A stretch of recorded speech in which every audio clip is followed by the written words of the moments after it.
En fait, je raconte ma petite histoire. Je me suis pas mal intéressé aux religions depuis l'âge de 16-17 ans, mais je me suis perdu un petit peu dans toutes ces religions, dans tout ce qu'on m'a apporté. Et puis j'avais pas mal de conversations avec ma mère du temps de son vivant. On parlait souvent de religion et de Dieu. Des fois, elle croyait, des fois, elle croyait pas. Et en fait, je suis issu d'une famille qui croit pas en la religion.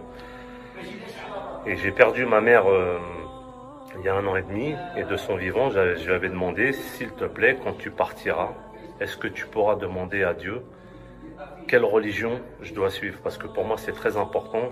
J'ai besoin d'une religion. Je lui avais demandé, peu importe la religion, si c'est le judaïsme, le christianisme, l'islam ou l'hindouisme, mais je veux une réponse de Dieu. Je veux un message frappant et personnel. Et ma mère, elle m'avait dit, ok, je demanderai à Dieu. C'était dans des discussions comme ça, banales. Et il y a 1 an et demi, donc, j'ai perdu ma mère. Et suite à ce décès, quand je suis rentré chez moi ici à Nice, j'ai parlé à ma mère et je lui ai demandé si elle se rappelait de cette conversation qu'on avait eue. Donc je lui ai demandé tout seul dans mon salon ici, est-ce que tu peux demander à Dieu, par rapport à la conversation qu'on a eue, quelle religion je dois suivre? Est-ce que tu peux me donner ce message, s'il te plaît, et dis-moi si tu es bien là où tu es. Et dans la même nuit, j'ai rêvé, en fait, je me suis retrouvé au temps de mon enfance, chez ma mère. Il y avait un buffet sur lequel il n'y avait plus rien, il n'y avait que de la poussière. Sur cette poussière, il y avait un grand cœur. Dans ce cœur, c'était écrit « Je t'aime ».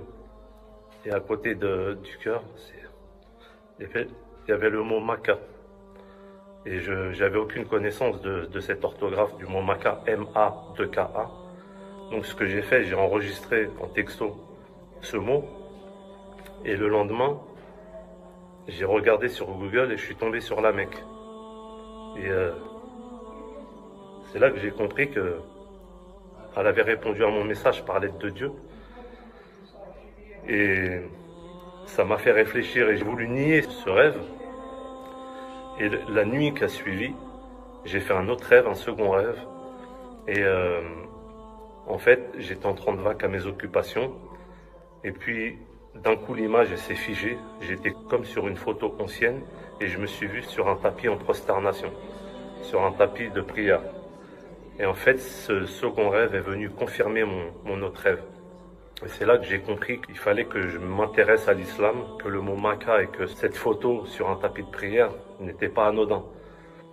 Donc de là, suite à ça, j'en ai parlé un petit peu à mon entourage. Et il y a eu aussi un autre événement, c'est que mon fils me disait que des fois les scientifiques disent qu'on ne peut pas rêver de quelque chose qu'on n'a jamais vu. Donc moi, je lui donnais mes arguments. Et au même moment, je vois à la télé un monsieur qui s'appelait Jocelyn Maka, avec le même orthographe que Maka. Et là, j'ai mis les pauses sur la télé, j'ai dit à mon fils, tu vois, la preuve, encore une fois, elle est là. Et c'est là que j'ai compris enfin que j'avais des messages et qu'il fallait que je suive l'islam. Voilà pourquoi aujourd'hui je me suis converti.